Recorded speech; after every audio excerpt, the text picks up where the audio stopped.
All right, welcome to paraglidingtalk.com. I'm your host, Robert Michiels. I am glad you're here, and welcome to the greatest paragliding show on Thursday nights on the interwebs. We have a special guest tonight. Enleau OConnor's with us. We're going to have a great time.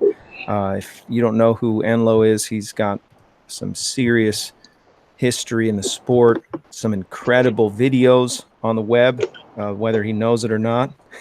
He's got some pretty cool Acro Acro videos that I'm sure you've seen before. I snapped a picture of one and put it on the website on paraglidingtalk.com. So you can, if you need a reminder of who this guy is. We've had him on the show before, and I didn't realize who he was until almost the end of the show. So I wanted to have him on again. He's kind of a celebrity in my world, and in many of anybody who's a pilot. It's so funny because everybody I talked to, I was like, "Hey, we're gonna have Enleau OConnor on the show," and they were like, "What? That's amazing!" So you got a lot of fans out there, and I appreciate you coming on. Also, you're joined by Larry from Pear Orange Products. He's with us tonight. Sean's moderating as well. I did send out a couple other invites, so I think most of the guys are at the EAA as we speak. So glad that you're here. And if you're just logging in for the first time, if you're just joining us on Paragliding Talk, welcome. Make sure you hit the subscribe button and hit the bell so that you get the first notification that we're going live. I'm going to share the sponsors real quick. And I mean real quick. I'm just going to kind of blast through these real quick. And then we're going to dig into some deep discussion on paragliding. Show is brought to you by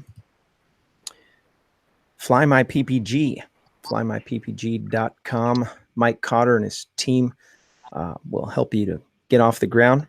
They've got a great school down there. Actually, some of our friends went down there just recently and had a great time.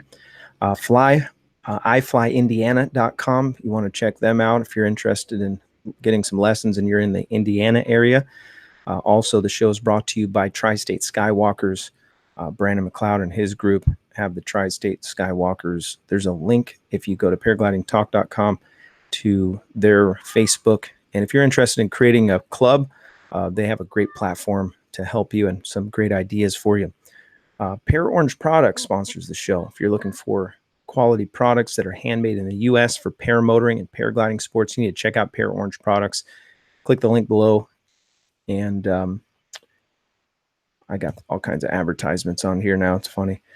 Pear Orange Products has all kinds of good stuff, and you'll be interested to go and check them out. Show's brought to you by ppgsmoke.com.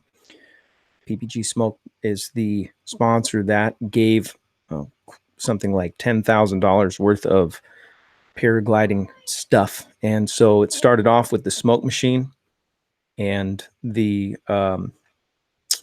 he's also created a couple other things. He created a chase cam, and then he made also a float system as well. Now there's all kinds of good stuff. Go to ppgsmoke.com, and you'll find out what's going on with that. Show's also brought to you by Resurgence PPG.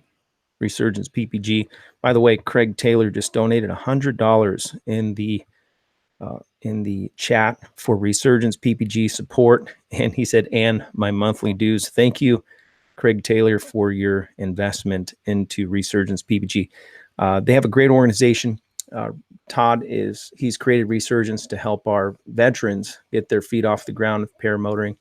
He is a 501c3, so all your investment and your donation is tax deductible, and what a great cause. And he's got all kinds of great stories. And I sent him an invite, so I don't know if he might come on. He might not. He might just be trolling in the chat. And the show is also brought to you by Nebraska PPG. Josh Bowden has a school there in Nebraska. He's been rocking the cornfields for a couple of years now and has a great school. And if you're interested in getting connected with him, there's a link in the description here on this show. Go check that out. You need that in your life. If you're interested in sponsoring the show, by the way, you can reach out to me on paraglidingtalk.com and then just click sponsor. And maybe you don't have anything you want to sell, but you want to donate to keep the cause going, keep the show rolling. You can do that on Patreon or PayPal. I have noticed that there's been a drop. Not many people donating on the Patreon for some reason. But I want to just encourage you to do that for a price of a cup of coffee a show, or a cup of coffee a month. You can set that up and you can learn stuff. And I want to encourage you to do that because it puts your money where your mouth is. This sport can cost you, and there's things that you're going to learn on this show that will save you and perhaps save your butt. And so invest in the show, keep this thing going. So I appreciate everybody that's been giving. There's a whole list of Patreon supporters, and I have everybody's name who is a Patreon on the sponsors page. And if you just scroll down that sponsors page, you'll see everybody's gift. If you've donated into the Patreon or PayPal as well, your name is on there. And I really appreciate everybody who has invested. All right. Paramotor Crazy in the chat. So Enleau, I'm so glad that you're here, and I really appreciate you coming on. I know it was kind of questionable whether or not you were going to make it because you've been all over the place. You were in New York, and I was following your Instagram, and the pictures were just incredible. I didn't even know if they were real. They were such that was so cool. It looked a lot nice. I mean, New York, I think it takes a special kind of person to really appreciate it.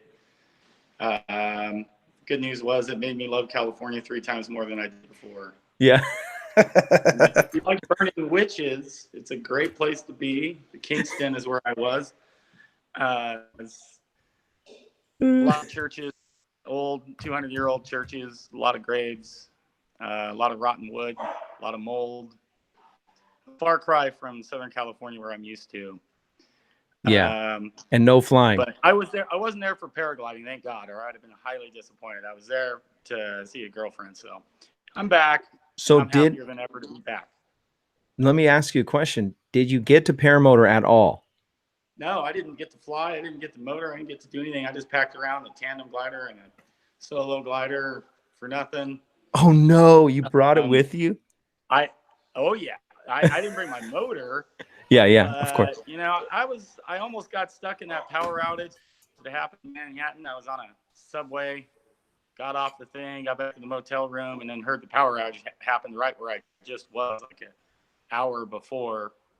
Oh man. So I escaped that. I mean, there was people stuck on elevators for like 8 hours, but yeah, I'll just say it's not a mecca for paragliding.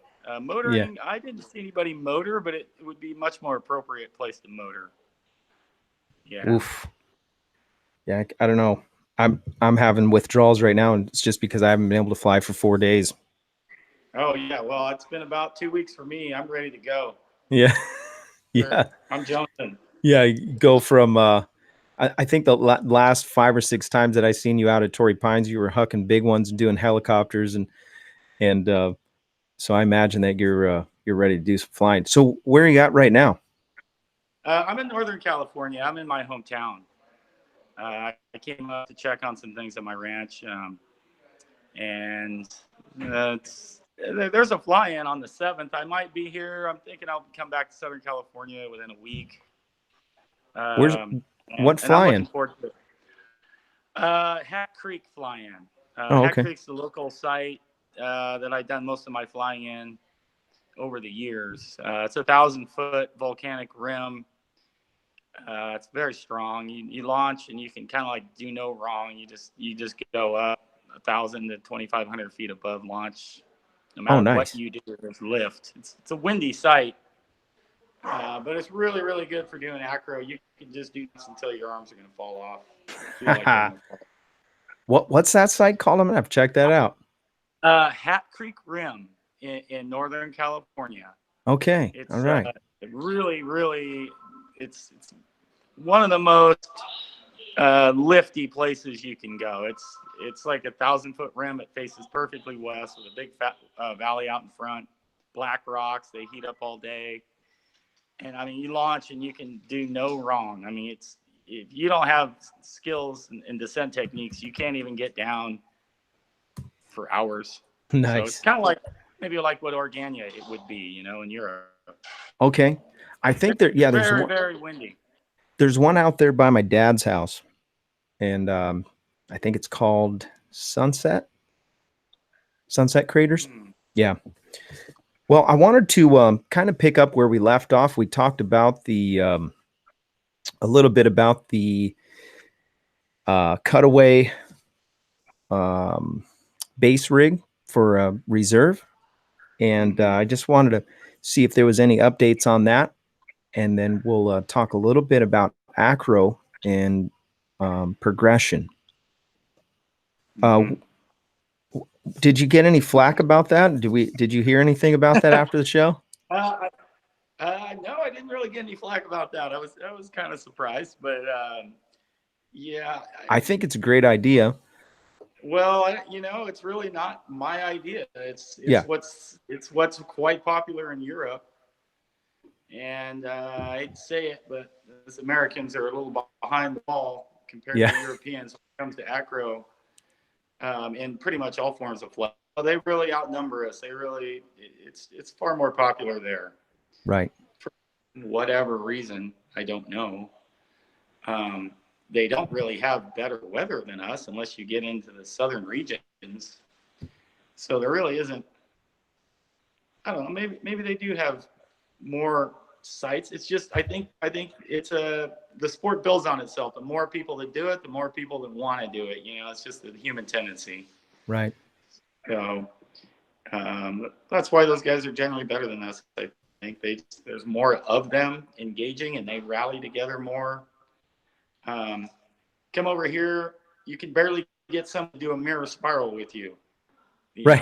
They don't know what it is. Yeah. Like, this is the basic thing you can do. It's not difficult, and it's just not. Acro is just not nearly as mainstream within the sport here, and that really is taking a relationship to a whole nother level. By the way, when you do a synchro spiral with somebody, right? It seems pretty basic to me, but hey, it's just how it is. And for the record, I have done it. It wasn't full face down, but it was good. It was fun, and it looked cool. It's a lot of fun. It's you find yourself thermaling with people at a much lower level of intensity. Therming when you get just right across from somebody and you're thermaling, and even just doing that, it's a great feeling. Yep, it is incredible. The hardest part is flying away from each other and then coming back towards each other at the same level. And right as you start to pass each other, you both start to turn. And it just happens. Yep. And what's nice about it is as soon as somebody flies straight, you're out of it. It's not like you really have to do much cooperation besides trying to come like you're going to pass each other just like on a two-way street at the same level. That's the hard part. And then right as you turn, as you start to go by each other, you can be passing somebody with the wingtips 15, 20, even 30 feet away and start into it, and it's just tons of fun. You don't have to be rubbing the tops of the gliders to have fun doing it. You work up to it. Yep. And the hard part is just coming towards each other at the same altitude. Right. Yeah, we did one at actually, I've only done it twice. I did one at Blossom. That was pretty incredible, but it was all glass off. It was super cool, man. But yeah, that's you got to trust who you're doing it with too. Not that much. It's really not that. Now doing a helicopter and having, which I think might be called a rodeo, I don't know, and having somebody spiral around you while you're doing a helicopter. Now that's something that's a little more where you better have somebody. You need to trust the other people involved much more. There's somebody I follow, and I can't remember who it was, but they were I want to say it was, well, anyways, they were doing synchro helicopters, and each time they would come in, their wing would touch the other person's wing. Oh yeah, that's probably somebody in Europe. I doubt it was anybody around this side of the pond. It was definitely in Europe. Incredible though, and I've seen a couple, and since we're on the subject, I've seen a couple times now more recently, these guys who are literally flying it and kicking each other. Like the guy will come up and kick the guy in front of him, and their wings are still, right next to each other. So it's mind boggling to me that they can pull that off and not end up in a tangle or something. I mean, that seems like a pretty dangerous chance. Yeah, well, all the more reason to have a cutaway on that one. Yeah. You get pulled up with somebody, and things get complicated pretty quickly. No joke. Yeah. So, it's just the consensus is forget about safety. I don't care how safe my gear is. I want it to weigh. I don't want it to weigh anything. Makes no sense to me. It's too heavy to have a cutaway. It's not logical to me, but to each their own. If you want to have a little tiny pack you can carry around in the trunk of your car, that's up to you. Yeah, we've got some interesting things that we can really grow here in America. One of the things I was thinking about when you're talking a little bit earlier about how Europe has so much more people, their fly-ins when they have they have an event. I can't remember what it's called, but everybody tests the wings. I think the name of it is like test something. We used to have a demo days at Salt Lake City every year, which I always used to attend, and that was quite neat to have everyone show up and be able to fly several different manufacturers' wings, but they don't do that anymore over there. I don't think. I hope they do. Interesting. Demo. Yeah. See, and I was considering working with 777 and the guys at 777 because I fly 777 and I really like the wing, and I'm considering stepping up in that in class and staying with the brand. And I was thinking like there's no presence down here for 777. There's no advertising, and there's no really, me and one other guy are the only two people that I know that are flying them, but they're like the Mercedes, in my opinion, of cross country wings, and they've got wings for everything, and they've got wings for paramotoring. Even you can buy a riser set and buy paramotor setup, but we just don't have a thing like they do in Europe, or things like they do in Europe, where groups are coming together and they're promoting their stuff and selling new gear and pushing brands. And it's just there's a lot of opportunity for us, in my opinion. Yeah, I'm sure it comes down to the numbers. We need a guy like you to represent them. I mean, all I know, I've seen your gliders. I've seen you. I don't know who else has one, but they do look like nice gliders in the air. They're very modern. They've got a great looking leading edge. You guys are flying around making them look good. You should fly it next time we're together. I'd love to. Absolutely. Yeah. See if it can helicopter. I'm in the market to get a new glider myself. Oh, nice. Yeah, for sure. Yeah, I'm ready to get a new wing. I think I've had well, I love my wing, so it's funny I'm saying that, but I don't know. I would really like to demo some stuff and play around with some stuff. I got to fly a Poison at Torrey Pines. It was just really laid back night, and that was kind of cool. Super lightweight wing, skywalk, and that was fun. It was interesting. And then I've also been able to fly another skywalk. I got to fly a Air Rat, and that's a high B, I believe. That was a fun wing. Got to fly that at Blossom. I forget which 777 you're flying. I'm flying the Rook 2, and I'm the Rook. So that's their lower B or their mid B. It's not a C, right? No, it's a high B. Oh, it is. Yeah, it is. And what's their range of gliders? What range? Do you know the names of them? Yeah. So it starts off with the deck, which is their A, and then it goes to the Rook 2. Well, the Rook and Rook 2 obviously are next generation, and then they have the Queen, and that's what I want to demo next is the Queen 2, and that's a high C, or mid C, And then they've got a triple C glider called the Gambit that just came out. I'm not sure if they're demoing those out yet, or I've seen a couple guys flying them, but they're competition wing. And they also have the King, which is in between that 777. The triple C and the Queen. So that's their D glider. And that's a two-line glider. Two-liner, yeah, I believe so. And the other one is the triple C is a three-line wing, or is that a two-line glider as well? No, I think that's a two-liner. Is it? I'll have to look into that. Yeah, I'm not confident on that. Somebody can correct me if you know in the chat. Mm-hmm. Oh, there's a Knight as well. Yeah, 777 Knight. That's right. The Knight's a low B. I didn't know that. Yeah, I need to learn all that stuff, especially if they are interested in selling. You should ask them to be a dealer. I don't know who their distributor is or their dealer network. Where's all that? Yeah, I've been in contact with those guys, and we're working on some stuff right now. We got some emails going back and forth. Good. Yeah, it's pretty cool, man. You need more presence in California, no matter who the glider manufacturer or who's representing anything. Yeah, I agree. That's exactly really I've been surprised. Some of the bigger people that represent gliders in Salt Lake City, they have no presence down in Southern California at all, which is surprising to me because it's a pretty big community for the United States. Yeah, no joke. Yeah. I'm sure that they, like you said, it's about where the money is. If it's not paying for itself, then they're not going to push it.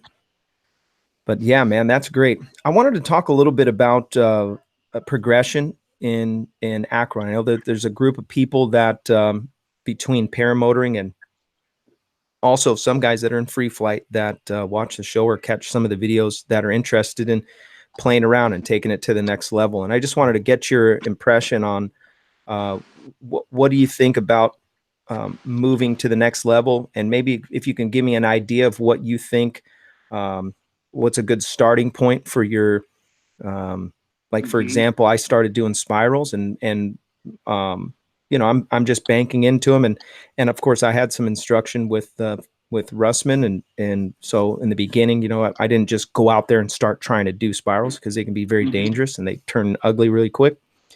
But what do you recommend as far as a progression into doing a little more? Maybe some tips on rapid descent stuff. Yeah. Well, I mean, I can let me try and think back of when I really made strides forward in learning about what paragliders really do. When I made an internal commitment to learn how paragliders really fly and what they do, and I started with descent techniques, and I don't know, maybe I'm a little paranoid. Maybe that's what drove me to really learn how to fly a glider well, because it can be scary when you can't get down, and if you have no idea how to get down, and you're kind of stuck to the sky, and so big ears are like your first descent technique, and with speed bar, that doesn't really do too much. So what I started doing is I started doing descent techniques. I started doing beelines, which over the years there's been manufacturers that say don't do beelines, and then some of them do, and I don't really know where they're at, because I think it varies from manufacturer to manufacturer and possibly from wing to wing, whether it's okay to do a beeline or not. And I know it is potentially maybe a little hard on the glider to do beelines. That's something that a person's going to have to look into themselves, but I do recommend learning these basic descent techniques, and beelines is one of them. Another one that you almost never see anyone do these days is the front horseshoe or the shrimp stall, where you grab the inside A's, you pull them together, and you reel it down and pull the center of the glider down and let the tips fly together. Oh, yes. That's a really nice descent technique. because it takes no effort to hold it. You can hold that. You could hold that for a half an hour if you had to. You're not going to get tired. Whereas a beeline stall, it's almost like doing a pull-up, and you'll get quite tired in a pretty short period of time with it. Oh, interesting. Okay, so if you're really getting pulled into something that you're going to have to do this for a long duration, this front horseshoe or the shrimp stall is, once you're in it, it's far more stable and comfortable than a full stall. Full stalls tend to get messy, no matter who you are, especially if the glider starts to open up more. It's really easy for it to go into a or a negative spin, which isn't a problem if you know how to exit spins. But unfortunately, not a lot of people do know how to exit spins right. And there's a notion that I do not agree with, that coming out of the way to come out of a spin is to do a full stall out of it, which I think is a very bad idea. I'm far more comfortable exiting a spin than I am a full stall, because when you have a spin, one side of the glider is actually flying, so you have control. And it's just all about mindset on that. So when I'm teaching, if someone is doing a spin and they stall out of the spin, I think it's just a sign that they don't know how to exit the spin, because you end up dropping a way more altitude, and you actually have more possibilities for problems from doing that, believe it or not. But anyway, as far as descent techniques, I think this is something that is wise to get comfortable with, descent techniques. Yeah. So you got your beeline stall, you got your shrimp stall, and a full stall. And all these things, you have no airspeed. You're not going to be penetrating. Not something you want to do unless you are away from a mountain or away from the cliff, and you drifting with the wind is not a problem. Far as if you have to maintain a heading, or you have to keep from blowing over the back of a mountain, or going behind the ridge or whatever, the only two descent techniques that work are wing overs that don't exceed 90 degrees, and big ears. That's it, with speed bar. That's all you got there. Woof. So you can do asymmetric kind of spirals and kind of not drift back as far as you would with just a round spiral if you're good at them. But I don't really have much endorsement for round spirals as a descent technique. And the reason why is because you get a lot of G's that are constant. And to actually have an effective descent rate in a spiral, in a round spiral, you're just going to get yourself G'd out pretty quickly. Yeah. So I'm a proponent of doing asymmetric spirals. And there's a couple of reasons why. One, it really builds your understanding and skill set within that spiral, and I can give you some guidelines on how to adjust that. The other thing is you have G's, and then the G's they release when you're up towards the top of the asymmetric spiral. You have a greatly reduced G moment, so it gives your body a chance to catch up and keep some blood in your head, versus just a regular straight down spiral. The G's are so constant, I don't really care who you are, you're not going to be able to do that really very long effectively. And what happens to me, and what I've heard other people, is when you start to eat out, you just get these, it's like a black wall just starts to come in on your peripheral vision. You kind of start to see stars and stuff. Yeah. And,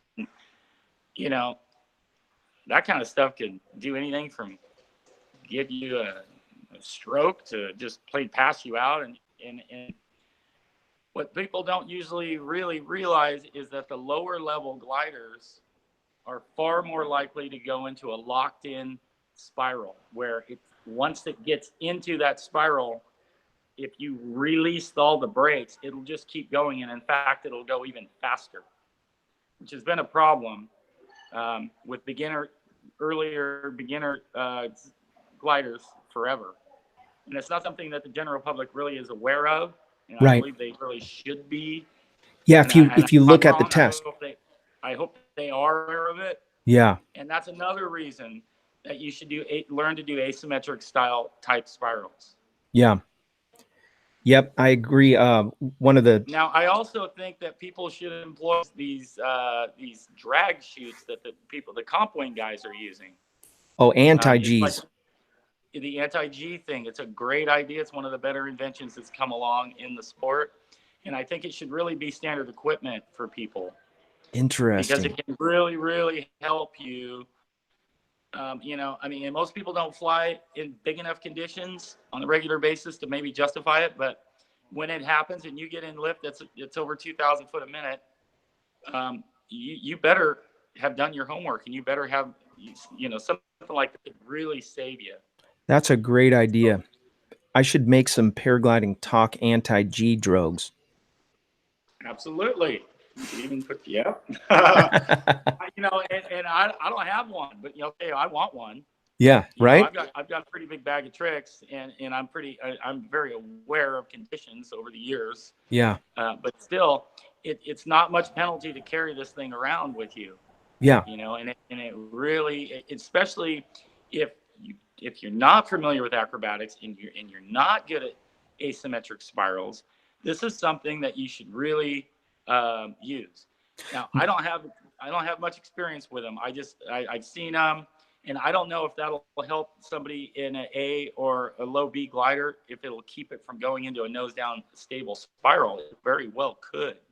Yeah. And so that may be something that, I know a lot of the comp gliders guys use them because you get tremendous amount of G's in a comp wing. And it may be something that's very appropriate for people flying beginner wings as well. Glenn Tusing, he's one of the guys he's a paramotor guy for the most part. I'm sure he's in love with free flight. He asked, can you describe what an anti-G is, and then maybe talk about what it does? Well, from what I understand, it's a small drogue chute. It's about 2-3 feet across, and you hook. Is it that big?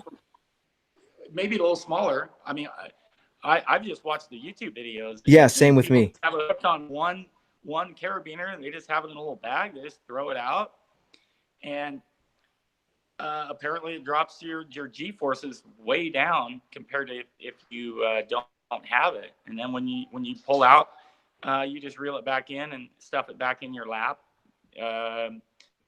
and land. I believe it also is good for landing in tight landing areas for people with high performance wings. Oh, interesting. Because it causes drag, so your angle of attack comes down, and you just it kills your glide a lot. So I think it's something that could be useful in restricted landing fields as well. Interesting. Very interesting. That's a great topic. The anti-G. I had an event, and by the way, we're going to give something away right now. I had an event where I launched midday at Blossom, and we were planning on going XC. And the group that I was with, they were there maybe a half an hour earlier than me. And so by the time I got to the hill, they were already over El Cap. They were actually like 5,000 feet above the rock pile, and they were going on glide. So by the time I got there, thanks, Steve Parker, the guys were already gone. And so I was about a half an hour behind, and I got up and I went across to El Cap. I got up again, and I hit just under $6,000. There was some wind shear.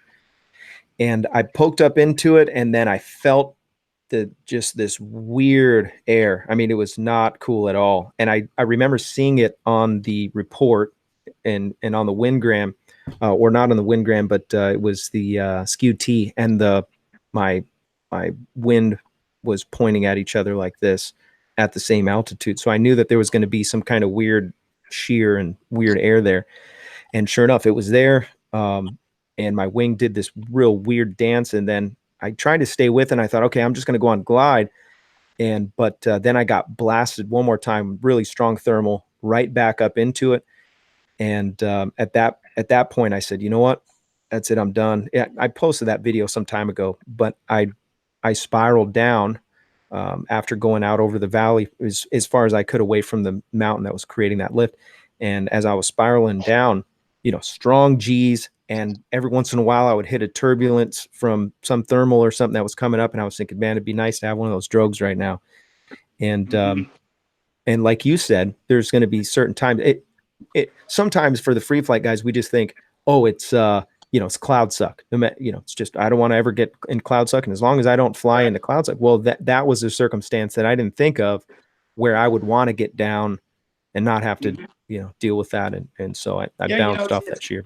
It's not a high technology thing. I mean, and it's not something that really costs that much. It's and it's a reusable thing. It doesn't take have to repack it specially or anything. I mean, it would be nice to see it become more standard equipment with people. Yeah. It's not real heavy. So I like that. I'm going to see what I can do about bringing those, getting some of those and maybe doing a video or two on them. Yeah. We've got a game that we've been playing. So if you're in the chat, you've been talking, your name's been put into the, what do you call it, Sean? The Wheel of Doom? I think it's the Wheel of Fortune. It's the Wheel of Doom. Doom and travesty. It's doomful and travesty because it has to be. You have to wait for it to be sent to you. It's because the journey. Not everyone wins. Not everyone wins, and with this randomizer, it's so random, it's fixed. What are we going to be tormenting these poor victims? I mean, volunteers with today, Robert? We're going to give away this nice paragliding talk shirt. Well, it's not this one. This one is mine. But it's going to be something like this. Paraglidingtalk.com. We're probably going to give away something else too. All righty. So I just now put this last name in here. So are you ready to give her a spin there, Robert? Yeah, spin away. All right. Give me just a second here. I'm going to be sharing this screen. Can you tell me when you see it up here? All right. Can you see it? Yep. All right. Here we go. Here's the spin. Oh, boy. Goody, goody, goody. Oh, paramotor crazy. Paramotor crazy. Congratulations, winner, chicken dinner. You win the t-shirt. Congratulations, paramotor crazy. David Wolf. I'll need your details, Mr. David, of what size shirt you would like. Congratulations. You are the winner, chicken dinner. I think David had a motor out at like 1,000 feet today. I heard it on Trike Flyer. They did some live streaming today. I don't know if you guys caught that. I thought that was interesting. We'll have to talk to David about what happened and maybe bring him on the show. Congratulations. Oh, it's a large. Okay. Text me your address. I don't know if I already have it. Send you a shirt. Congratulations. We need to give away one more thing. I've got a bunch of these Toe Pros. Have you seen these? The Toe Pros? Ooh. Yeah. If you haven't got a Toe Pro yet, you need one. Oh, yeah. All right. You ready to spin again? Spin it again. All right. Oh, here we go. I'm going to share this page again here. Let me know when you see it. Hey, you see it? Yep. Yeah, we got it. All right. Here we go.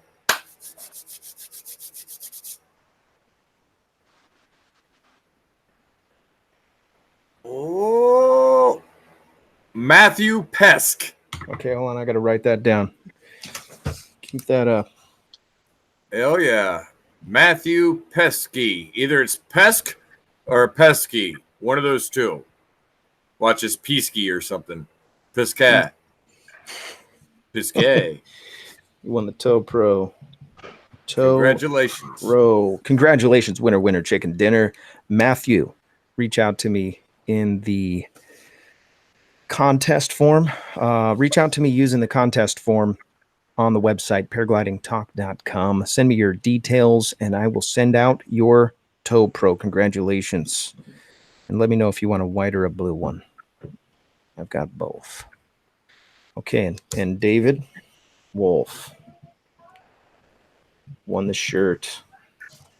We're also going to be giving away a smoke machine or chase cam or float system, your choice, or lamels. Maybe your paramotor twist too much and you need some counter twist. Large shirt.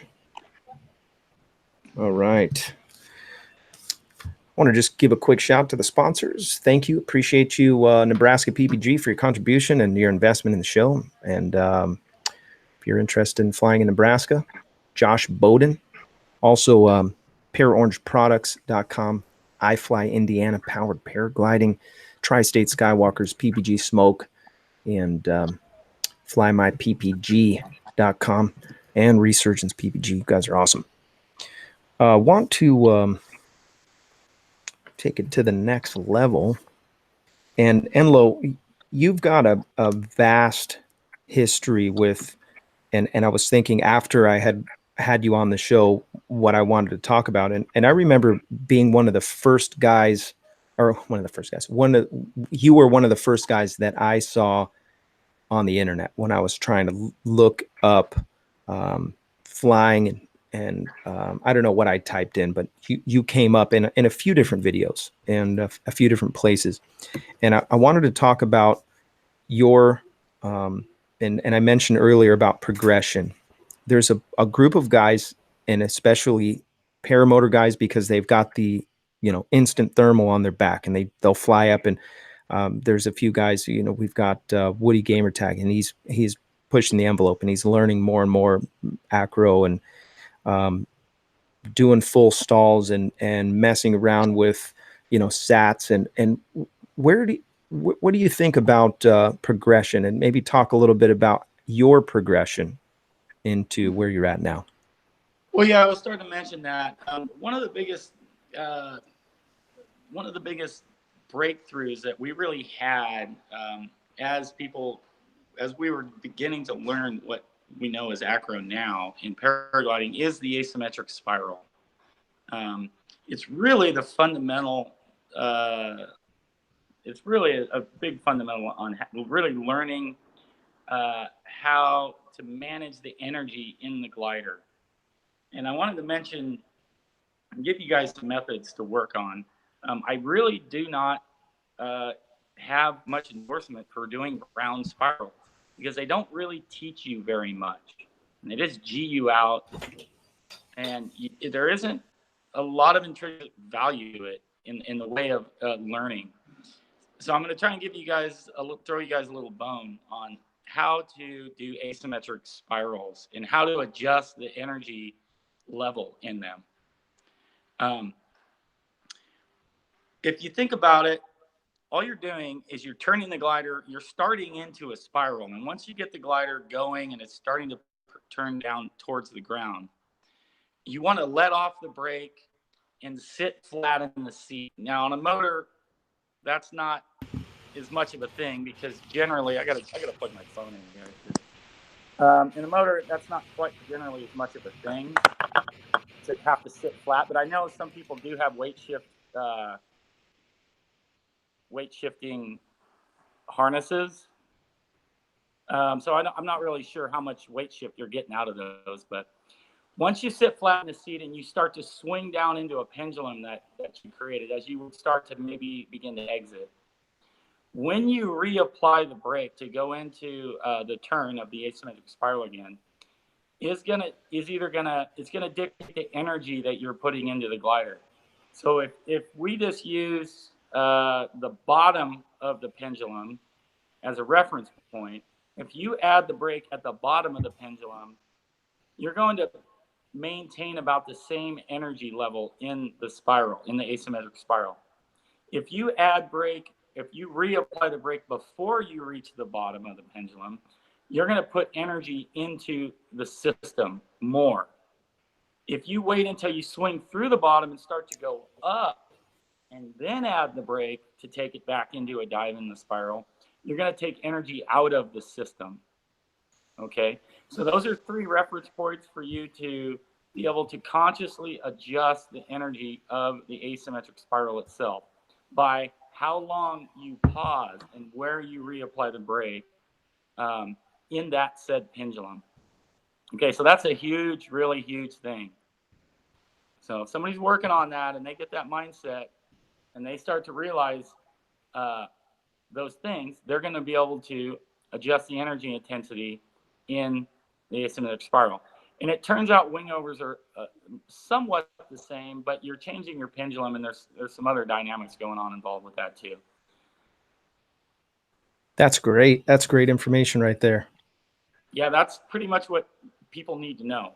And I'm not saying people don't necessarily teach that, but once when I'm mentioning this, it starts to make a lot of sense to you. And so that's what I would recommend. That's the first real big breakthroughs you're going to come through. That's going to really start to put the pieces of the puzzle together for you. I know it did for me. One of the critical things in my little progression, which is microscopic compared to most, but was having Russman on the radio with me and getting instant feedback. And so that and flying with friends and getting instant feedback with somebody who's better than you or SIV and being on radio, I think are very important if you're going to push a progression. Yeah. I didn't have anybody coaching me, and it's not impossible to do this stuff on your own. But if I was just told what I just told you folks that, 20 years ago, that would have made, it's just, when you have to learn something completely on your own, you're basically inventing it. And it's so hard. If you can just watch somebody do this stuff, it's monkey see, monkey do. If you get a concept presented to you and you can go start playing with that concept, it's gonna move your progression forward so much faster. Yeah, I agree. That's my big recommendation to people, to start working on that. And then I need to get you guys in the know on this, because I mentioned this shrimp stall or front horseshoe stall. It's potentially a very dangerous maneuver to enter into. Oh yeah, absolutely. And the reason why is because when you almost, unless your brake lines are pretty long, you almost have to let go of the brakes. And I don't really recommend you do let go of the brakes, because when you're going to grab your inside A's that come up, and you're going to pull them together, and you're going to start to reel them into your lap, hand over hand. As the glider starts to come together, if it breaks and comes together unevenly, when it comes together, the side that's sticking out further will fly, and it'll twist you around, and the other side will go in and instantly cravat. Okay, so you need to be very diligent and critical about the way the two wingtips come together. And if they're not coming together even, you need to abort, smack the brakes on for a moment, unhinge it, and let off the brakes completely to let the glider regain its airspeed. So you really need to pay attention. Higher aspect gliders probably have more propensity to be problematic in that situation. And if you have your brakes in your hands and you're pulling brake while you're trying to pull it down, which is very easy to do, it's not going to want to come into it. And it might just stall or do something else funky. So you might have to let go of your brakes to really get, so they're not on, because if the brakes are on, it doesn't want to let the tips fly together, So just be super diligent and aware, if you're playing with this, practicing this maneuver, that those wingtips come together evenly. If not, you get a quick pump on the brakes, release. As soon as it's on its way to even unhinging, release the brakes, let the glider get their speed back. Would you say that that's less violent than a full stall? Oh, it's far less violent, even if you have to abort it, as long as you do it in a reasonable amount of time and not let it manifest into a cravat. And you said and how do you enter into the horseshoe? Well, you hold your brakes with the least amount, with the most amount of slack you possibly can. And you certainly don't want a half wrap or a wrap when you do it. want to hold in the very bottom of the brake toggle. Just keep them in your hands. It preferably, you might have to let go of them, and if you start pulling it and it starts to come in together uneven, you may need to just let go and be able to have the presence of mind to grab them quickly and pump it.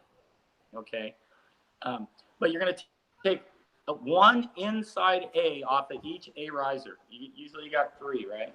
So you're going to take them, you're going to pull them together, and then you're going to go hand over hand and reel them into your lap. Sometimes it takes 3 hand over hands to pull it down enough to do it. That's how that goes. Probably look it up on the internet. Yeah. I don't see people doing it much these days. I was going to say a few times the other day. Now, I have this that I would be nervous about making that my go-to is because, especially on the high aspect ratio gliders, when the tips come in, they usually don't just stay right here. They curl in even further, and then, like you said, it might be one side or the other depending on where you're at on your weight shift. It's generally very, very stable once you get into it. With an even, if it's even, it's very stable. It doesn't do shit. You just fall straight down, and you just sitting there holding it, and it's just super simple. As long as it comes together evenly, your money. Yeah. Look at Sean's face. If you get sucked into a cloud and there's a shit ton of lift, and you don't even know where the hell which way is anyway, you can hold that for a very, very, very long time. And the other advantage is your hands are down here, and you're going to be able to stay warm a shit ton easier too, pardon my language, versus, I cost you a lot of money, don't it? Versus up here in a beeline. Okay, up here, your hands are above your heart, you're going to get cold really easy. So it's a very good method for getting out of the cloud and keeping yourself warm. Not as good as just throwing your parachute and wrapping up in your paraglider, though. Which is easier said than done. But if you're getting sucked up to 20-something thousand feet, that's your only really option. Yeah, that's what I would recommend. And knowing your weather before you go out there, you can really avoid that kind of stuff. But I mean, hey, if you're going to be going for a big day, like I've been watching this whole week, the clouds have been developing like crazy in the mountains by my house, and I can see where, like today, it OD'd something fierce over Laguna, and sometimes you can't predict it, sometimes you can't tell. I've been trying to watch it and try to learn. I know that if you get in 2,000 feet a minute or more lift, you practically any mortal man is not going to be able to get away from that. Sorry. 2,000 foot a minute, I don't care what you do, you're going to go up pretty much. So in 5 minutes, I'd be a happy man. Yeah. I mean, that's when you better hope you've got your 5 afflictions in order and you're not afraid to die. 2,000 foot a minute, it's a real problem to get down in.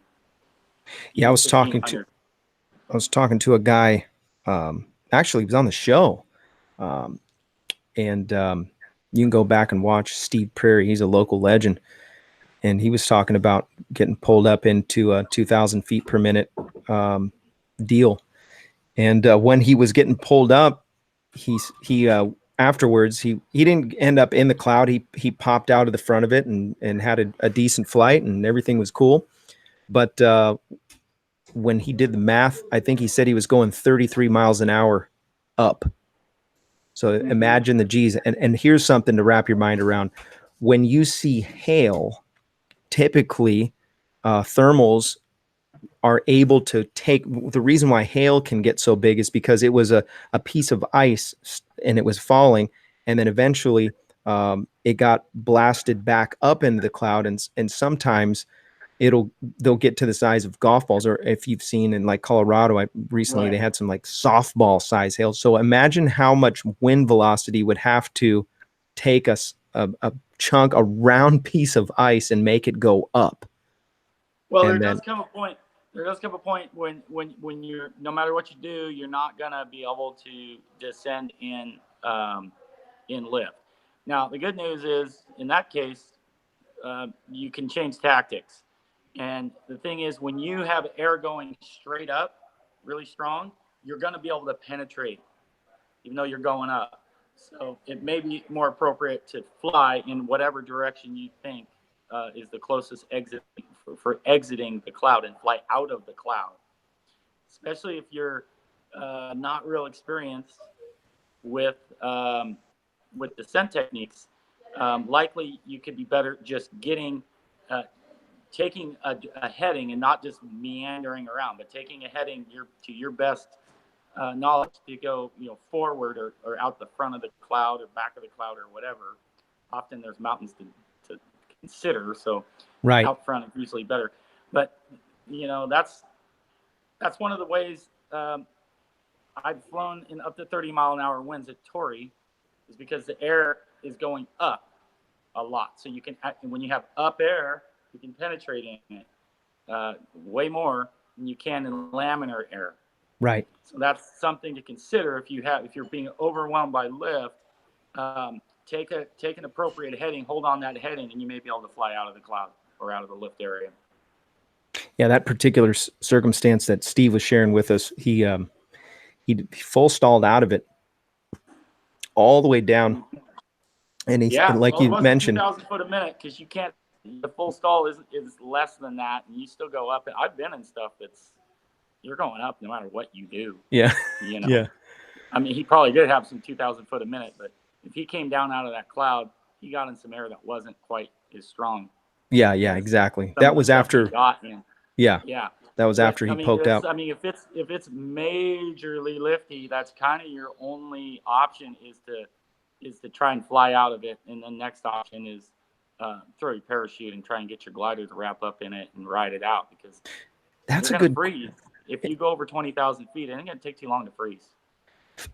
And then hypoxia. All that.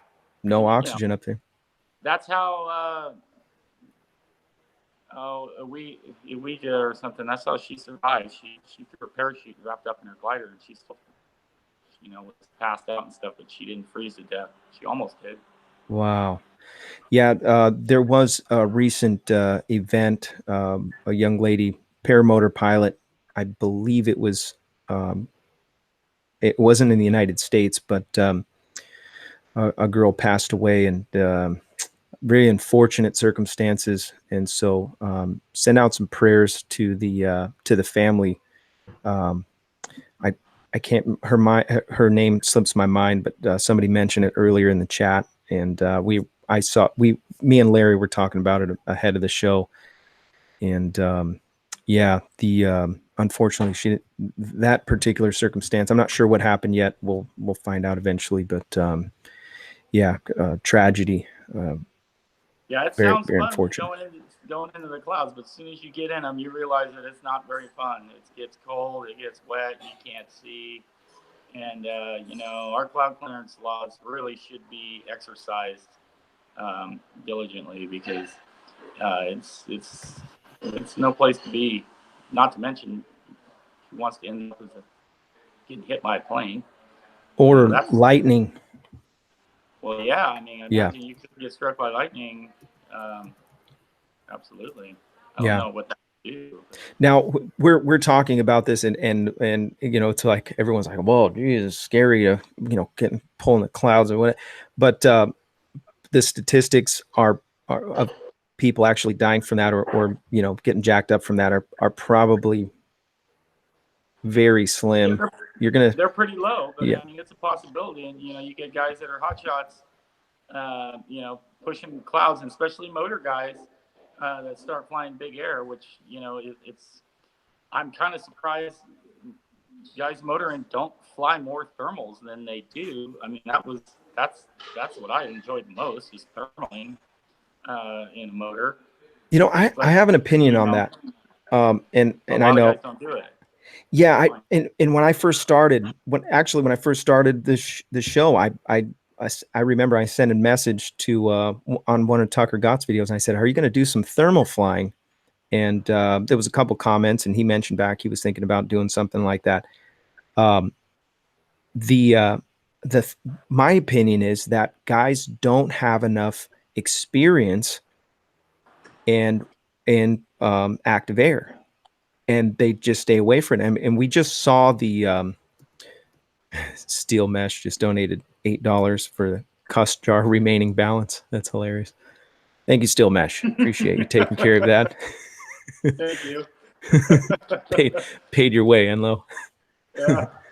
So the interesting thing, the guys that, like, recently there was an interview, and go check this out. Tom Kubat interviewed him, and also there was the guy's name is Andrew Bean, and he was the last guy in the series of Tucker Gott's video that was released this morning, and he took a gnarly frontal, and right after that frontal went into just a super quick spiral. He only had about 300 feet and went straight into the dirt, and he's lucky he survived. But it could have been game over. I was really impressed with the guy's attitude. He literally got his GoPro out, and he has broken back, and I believe there was a bunch of other stuff that was broken, but holds his GoPro up and he can barely breathe. You can tell he's probably got some ribs that are broken, and he's smiling in the camera, and he's like, huh. And go watch Tucker's video. It's the last one of the 3 that he analyzes. But the active air is no joke, man, and that's exactly what I'm talking about. When could it have been avoided? Maybe a really good somebody who's got tons of hours in active air. But as far as my opinion is that these guys have this, there's just a tendency to want to just fly when it's nice. I feel the tendency myself. I just want to fly when it's glassing off, or fly at Torrey, and no active air, really just kind of taking it easy all the time. And if that's where you're at and that's what you want, that's respectable. But I really do believe that this is a sport that requires you to be constantly learning and always be bettering yourself for situations like that, because it's almost like motorcycle riding. I think we talked about motorcycles, Enleau. I can't remember. Well, it really is. I mean, you do have a little more time to react, but not really. I mean, paragliders they're funny. If you have an event and you do the right, and you give the glider appropriate inputs immediately, you prevent a tremendous amount of problems.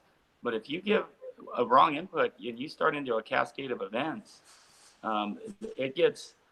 If you knew how to fix, it's often going to be catastrophic, and you should be throwing your parachute right away.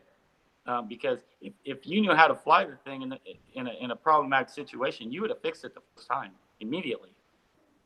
And you see so many people overcorrecting and trying to fix the glider, and so it's probably an appropriate mindset to adopt the fact that if you don't fix the glider on your first input immediately, you should throw your parachute. I like that. If you didn't fix it the first time, you're just going to get into more of a cascade, and usually time's running out. And I think with motors, it could be more appropriate to get some altitude. If you fly with a parachute, you shouldn't really be just cruising around under 300 foot in active air. Right. You should get. I mean, and thermaling in a motor is really neat, because you can get in 200 foot a minute thermal that's broad, pin it, and you're going up at 1,200 foot a minute. You can spec out really quick. Yeah. And if once you get high, you've got time, and often and almost always, the higher you get, the smoother those thermals get, and then you can get above the thermals. And you can fly totally above them, all the lift. Yeah. Totally pop out above the inversion. Again. Right. So if you're going to be flying in conditions, a good mindset is to just minimize your exposure of that under 300 foot, and go get up to 3,000 feet. Yeah, it's rowdy, so I'm going to get high. I'm going to get above all this shit, or I'm going to be high enough to where I have a lot of time to throw my parachute, instead of just flying around in the danger zone at 150 feet through weird air, or even 300 feet. You know what I mean? Right. When you don't have to. Get in a thermal, pin it. When your body is moving faster than the glider, it doesn't want to deflate. Okay. That's why I spiral down through, I do death spirals in big air because my body's moving faster than the wing. I'm pretty safe. My glider is not going to deflate. Okay. Right. Somebody else that's just boating around, it won't let them down. They're just the wings all over the place, you know, and all that. And they're just floating around, waiting for a dust devil to manifest itself, you know. So often what I'll do is I'll fly upwind of the landing zone. And when I get into a patch of air that I like, then I'll spiral back down. And as I turn, I'll drift back into the same air I'd almost already sampled through that I know that's going to be nice air and land in it. That's how I avoid dust devils in big air. It's a method that I adopted. Yeah, speaking of, and which is totally counterintuitive. That's what I do. So, right. Something to consider. Yeah, when it gets down to business, you need to check your weather before you leave. And especially winds aloft. Yeah, winds aloft. Know what you're going to come up against. That day that I went and I was going to go cross country, I knew that at $6,000 there was going to be some funky air. And as soon as I got to $6,000, sure enough, I think I was at like 56, 57, and those thermals were kind of topping out. There was a little inversion, and that's where that east wind was coming over, and it was, you know, funky, weird air. I want nothing to do with it. Yeah, well, you know, that's a good point, and I find myself doing the same thing sometimes.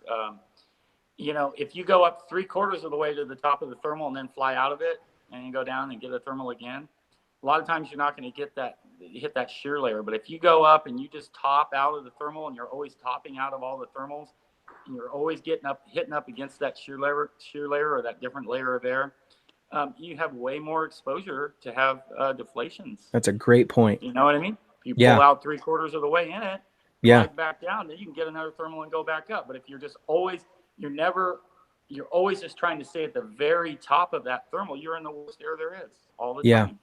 You don't get a chance to make another climb again. Yeah. You know? Well, I guess European air is a little bit different. It seems like they've got some really nice, well-formed thermals where you're here in the desert and they're always super rowdy, and they're know your weather. We get as big air as anywhere in the world at times here in SoCal, for sure. No doubt about it. And so if you don't like rough air, don't top out thermals. Yeah, that's a good point. It makes sense once you mention it. You're like, oh, well, yeah, I guess. And if you got that in your mind, a couple things, you get to do more climbs. We're at the 1 hour mark. We're going to give away something here. This is the PPG Smoke winning. Go to ppgsmoke.com. Check out the new stuff that they're coming out with. The winner of the PPG Smoke Chase Cam smoke machine for your paramotor, lamels, or the float system is Tom Pierce. Congratulations, Tom Pierce. You are the winner, chicken dinner. I'll be sending you an email with the details. Appreciate you watching. Again, I want to continue doing the show.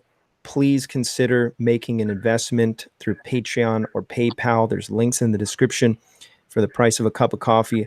I mean, we throw away money at all kinds of goofy stuff, but I really believe strongly in this. Keep the show going. Make it possible for it to grow. I literally have spent very little of the money that's come in, and I want to invest it back into the show, and that's what we're doing. And appreciate the big gifts. It was $100 gift tonight, and we're gonna forward that on to Resurgence PPG. If you're interested in supporting Resurgence PPG, you can do that at their website, resurgenceppg.com. And such an awesome thing. Really, really appreciate what Todd Scandrett is doing with that. And I think it's just incredible. And if you're in the military, I really appreciate what you've done. And if you're in or you're ex-military, thank you for for giving yourself to protect our country and do what you do. You guys are awesome. And so with that, we're going to go to the post show. I really appreciate everybody in the chat. Incredible wisdom, Enleau. I really appreciate you just dumping out all kinds of golden nuggets everywhere. This show, I'm going to go back and watch it again because it was so much stuff. And can't wait to fly with you too. And so let me know when you're back in town so we can go and send it. Maybe, bro, come fly Blossom with us. I will. Come out. Yeah. I'm going to be about another week or so, and I'll be down there. I'm jonesing big time. So, nice. I'll be down. All right, man. Well, I can't wait. So hang on for just a minute. Thank you for everybody that's in the chat, and thank you for watching the show. We will catch you on the next one. We have a great show lined up for next week. You're not going to want to miss it. We've got a guy who is he's got all kinds of, that was a work phone. He's got all kinds of stuff that he's testing, and just stay tuned. It's going to be a great show. You're going to really enjoy it, and we'll catch you on the next one. So if I don't see you in the air, I'll see you on there. Have a good night. Rock on.